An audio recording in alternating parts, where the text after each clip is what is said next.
आज बड़े दिन बाद पौधों में पानी दे रहे।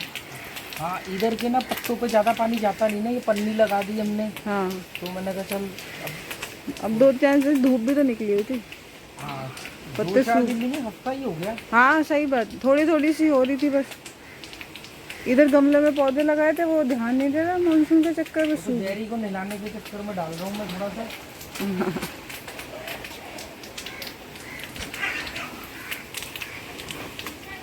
एक बार ना मैं एक वीडियो देख रहा था किसी ट्रैवलर का। बेचारी लड़की है, वो बहुत मजबूत लड़की है, मतलब हरियाणा से है, वो ट्रैवलिंग करती है। अच्छा। तो वो जैसे जंगलों में कैंपिंग करती है ना, तो उसने एक दिन खाना वाना बनाया, खाया, कुछ चिप्स वगैरह खाए वहाँ पे जैसे। हाँ। तो कह रही भाई कमेंट मत करना कि यार ये तुम कचरा फैला रहे हो, ये कर रहे हो, हम सब बटोर करके लेके जाते हैं, हम फेंकते हैं। वही अपने साथ हो रहा है। कल वाले वीडियो में जिसमें 700-800 व्यूज आ गए कुछ घंटों में ही, हाँ। उसमें मैंने हेलमेट नहीं पहना। हाँ। और आज तक सारे वीडियो में हेलमेट पहना है। हाँ। क्योंकि वो हेलमेट गीला था, उसमें फंगस लग गई थी बारिश की वजह से। हाँ। और जाना था हमने शिवलिंग चौक 1 किलोमीटर भी नहीं। हाँ। और संडे का दिन जिस दिन पूरा शिवलिंग बंद होता है। तो भाई साहब कई लोग उसमें भी, आपने हेलमेट नहीं पहना, आप 4 लोग जा रहे हो, ये जा रहे हो, वो जा रहे हो। मैंने कहा कितनी बारीकी से जो रूल है वो ब्रेक नहीं करने चाहिए। ये बात सच है, ये बात सच है। मैं इसको जस्टिफाई नहीं कर रहा हूँ कि मैंने जो किया वो सही किया, पर आप सारे 1670 रूल को, जो 1670 कानून थे संविधान में, उसको फॉलो नहीं कर सकते। तभी तो इस सरकार ने आके उसमें से 300-400 कानून घटाए। अब 1200 को समथिंग कानून बचे हैं। वो क्यों बचे हैं? क्योंकि कुछ कानून ऐसे यूजलेस थे जो बिना मतलब अननेसेसरी बनाए हुए हैं। नहीं, मिस्टेक हुई है, वो हो जाती है। मैंने उस वीडियो में बोला नहीं, मैंने कहा यार हेलमेट घर रह गया, क्योंकि हेलमेट नॉर्मली डिक्की में होता है। हाँ, वो निकाल में था नहीं, ठीक है। दूसरा रहेगी बात, अगर आपने वहां तक जाना है पेशोना ने ये, और मैं किस स्पीड में चलाता हूँ किसको क्या मालूम। लोग मुझे कहते हैं कि यार छोटे पे से कह देंगे कि तुम स्कूटर तेज नहीं चलाते हो। भाई मेरे से ना स्कूटर ना गाड़ी तेज नहीं चलानी भी नहीं चाहिए यार। एवं थोड़ी 30-40 की स्पीड दे रखी है हर जगह, कुछ तो रीजन होगा। एक्चुअली मैं ना लोगों को पॉजिटिव, अब ये बताता है कि आपका जो बिहेवियर है, जो रवैया है, जो दृष्टिकोण है, जो किसी चीज को ऑब्जर्व करने का, वो कितना नेगेटिव है। कि पूरे कॉन्सेप्ट में हमने क्या निकला, हेलमेट नहीं पहना है। आपने क्या मेरे इससे पहले के 25 वीडियो देखे हैं जिनमें मैं बाजार में जाता हूँ या कहीं भी जाता हूँ। इवन दिल्ली में वैशाली में लोग मेरा मजाक उड़ाते थे कि यार पीछे बैंक है, ATM तक जा रहे हो आप हेलमेट पहन के जा रहे हो। मैं कहनी यार रूल को ब्रेक नहीं करना चाहिए। और अगर इस दौरान मुझे कोई रोकता तो मैं ईमानदारी से उसका फाइन भी भरता, ना मैं कोई उसके आगे गिड़गिड़ाता, ना एक्सक्यूज देता। और मैंने भरे भी हैं ऐसे। पर वो देखो लोग कैसे कानून की दुहाई दे रहे हैं। कानून में तो खुद बहुत सारी मिस्टेक्स कानून बनाने वालों से होती है, फिर उनको कुछ साल बाद रियलाइज होता है कि हमने गलत कानून बनाए। और कुछ कानून ऐसे होते हैं, और सबसे बड़ी बात, कानून कोई भी इस देश में कोई भी आदमी बिना कानून ब्रेक किए नहीं रह सकता। कानून ऐसे ऐसे बने हुए हैं कि ब्रेक होंगे ही होंगे। अगर आपके सामने कोई आदमी पेड़ काट रहा है ना, और आप देख रहे हो, तो भी आपने अपना जो वो 51G के तहत आपने जो IPC का 51(1)G है, शायद मैं कंफ्यूज हो रहा हूँ, 1G ही है। मैंने उस पर वीडियो भी बना के डाला था कि अगर आपके सामने कोई पेड़ काट रहा है, कोई किसी जानवर को मार रहा है और आप चुपचाप खड़े हो, तो ये भी रूल लॉ को ब्रेक कर रहा है। तो ये थोड़ी होता है कि ऐसे कि आपने ये कर दी। बहुत सारे लॉ होते हैं जिनको फॉलो नहीं किया जा सकता, पर ठीक है। तो मैं देखता हूँ लोगों का कितना वेला टाइम है। तो वो बेचारी वो भी कहती थी कि यार अभी कोई बोलेगा कि यार ये पानी आप बर्बाद कर रहे हो। पानी आप कहाँ बर्बाद कर रहे हो, डिपेंड ये भी है।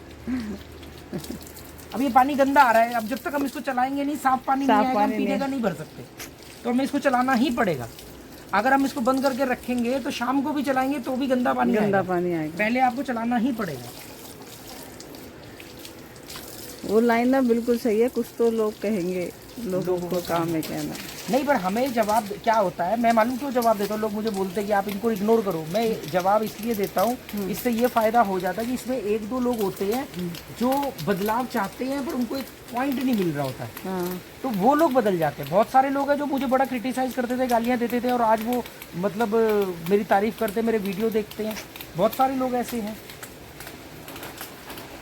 अभी वो एक हमारे यहाँ पे बाल श्रम कानून है कि बच्चा जो है वो पर 18 साल से कम उम्र के बच्चे को आपने नौकरी पे रखा तो आपको जेल में डाल दिया जाएगा। ठीक है, कानून है।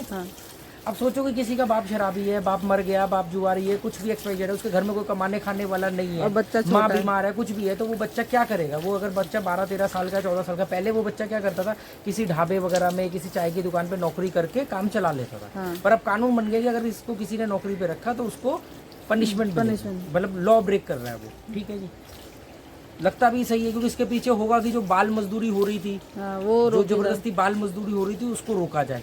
इंटेंशन सही थी, पर कभी किसी ने सोचा है कि ये तो बेचारे गरीब लोगों के लिए आपने कानून बना दिया, वो उनका क्या? कितने प्रोड्यूसर डायरेक्टर आज तक जेल में गए हैं जिनकी मूवीज में बच्चों ने छोटे छोटे रोल किए, सही छोटे बच्चों ने रोल किए? हाँ, सही बात। क्या वो प्रोड्यूसर, क्या वो डायरेक्टर कभी जेल गए हैं? और उन्होंने उनको लाखों रुपया दिया और वो ऑलरेडी लखपति थे। और वहीं पर एक गरीब आदमी अपने घर को चलाने के लिए, एक बच्चा 12-13-14 साल का बच्चा कहीं पे नौकरी करके अपने घर में 5-7 हज़ार रुपये देना चाहता है, तो वो नहीं दे सकता। नहीं दे सकता, वो भी कमाई है, वो भी नौकरी भी नहीं रखेगा, वो भी कमाई कर रहा है, वो भी कमाई कर पर रहा टीवी सीरियल में बच्चा आ जाए है तो ठीक है।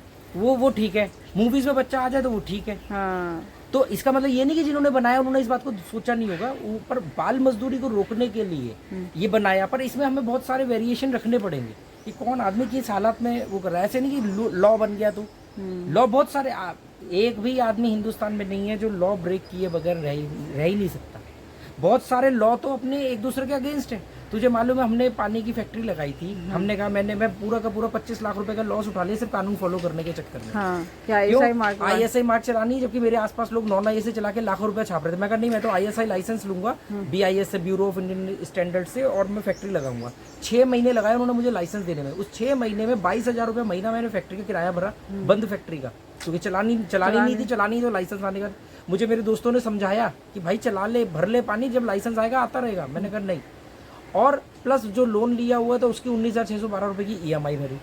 ठीक है, और फिर वो जब मिल भी गया तो उसके बाद में हर 6 महीने बाद सरप्राइज विजिट हो रही है जी, ये आपके पानी में ये मात्रा ज़्यादा है, वो मात्रा ज़्यादा है। अब तुझे मालूम है 2 डिपार्टमेंट होते हैं हेल्थ डिपार्टमेंट, एक सेंटर डिपार्टमेंट, एक सेंटर गवर्नमेंट के अंडर आता है, जिसमें ये पानी जो है ये मैंडेटरी है कि इस पर आप बिना ISI लाइसेंस के, बिना ब्यूरो ऑफ इंडियन स्टैंडर्ड के आप पानी बेच नहीं सकते। ये लॉ है। हाँ, मतलब मैंडेटरी है। कुछ भी होता है कि आपकी मर्जी है लो, मर्जी है नहीं लो, पर ये प्रोडक्ट है इसमें लेना ही पड़ेगा।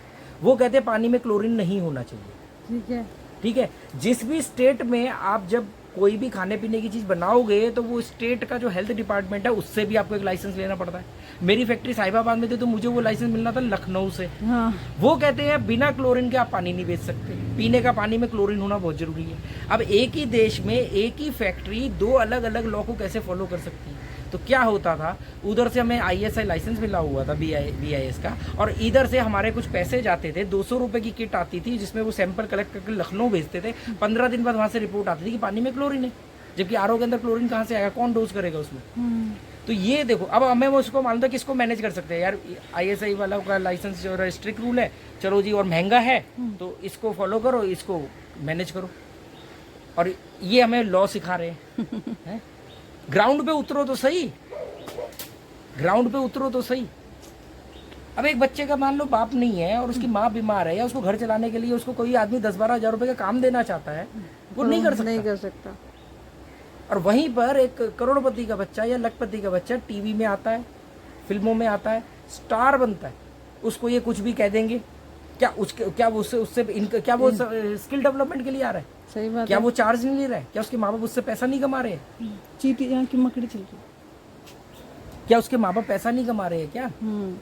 या वो उसको बेचा नहीं जा रहा है? क्या प्रोड्यूसर नहीं बेचेगा उसके अर्निंग होगी, बेचेगा नहीं, अर्निंग होगी ना, टोटल पैसा है। हाँ। ये एक राजू श्रीवास्तव का होता है कि कुछ नहीं देखो, मुंह खोलो और बक से बोल दो। यहाँ तो बोलना भी नहीं है ना, वो 2 उंगलियां चलानी है। अरे हिंदुस्तान में 80% पॉपुलेशन गांव में रहती है, वहाँ कोई हेलमेट नहीं पहनता। हाँ, वहाँ दुर्घटनाएं भी कम होती है क्योंकि ट्रैफिक कम है। ठीक है, वहाँ पे दुर्घटनाएं तभी होती हैं क्योंकि वो इसी ओवर कॉन्फिडेंस वजह से गलती कर जाते हैं कि वो हाईवे पर भी ऐसे ही आके कट में घुस जाते हैं और गाड़ी उड़ा देते हैं, ये एक्सीडेंट होते हैं। ठीक है, आप परिस्थिति के हिसाब से आप उस चीज़ को वो करोगे। इसीलिए तो एसेंशियल सर्विस के लिए रेड लाइट भी फ्री करी गई है, फायर ब्रिगेड के लिए, पुलिस की गाड़ी के लिए, या मिनिस्टर्स के लिए। लॉ सिखा रहे हो मिनिस्टर को, जाकर के कितना तुमने ब्लेम कर देगा। तुम्हारे चक्कर में 2 घंटे पहले तो पूरा सड़क बैन हो जाती है, कितने लोगों की एम्बुलेंस में मौत हो गई है। जी घर में बैठ वहाँ जहाँ जबान चलती है वहाँ चला लो बैठ करके। क्या टाइम आपने हेलमेट नहीं पहना है, आप 4 लोग जा रहे हो, अरे दे दूंगा फाइन भाई, दे दूंगा फाइन। हेलमेट नहीं पहना ना, मुझे मालूम है ना मुझे क्या दिक्कत होगी, मुझे मालूम है कि मैं कैसे चलाता हूँ स्कूटर, तुम्हें थोड़ी मालूम है। रूल ब्रेक, बहुत सारे रूल होते हैं जिन्हें आप ब्रेक किए बगैर रह ही नहीं सकते, रह ही नहीं सकते। पर वो बनाए, फिर बनाए क्यों गए? वो बनाए जिन दिनों बनाए गए थे उन दिनों उसकी जरूरत थी, हाँ। नंबर 1। दूसरा, इसलिए भी बनाए जाते हैं कि अति ना हो जाए। 2 कारण होते हैं, Control। पता होता है उन लोगों को, वो ऐसे बेवकूफ लोग नहीं लॉ बनाते। लॉ बनाने के लिए पहले लॉ डिजाइन होता है, डिजाइन करने से पहले सर्वे होता है, उसके बाद में वो बिल बनता है, फिर वो एक्ट बनता है जाके, फिर उस पर जाके राष्ट्रपति की मोहर लगती है, तब जाके वो संविधान में ऐड होता है।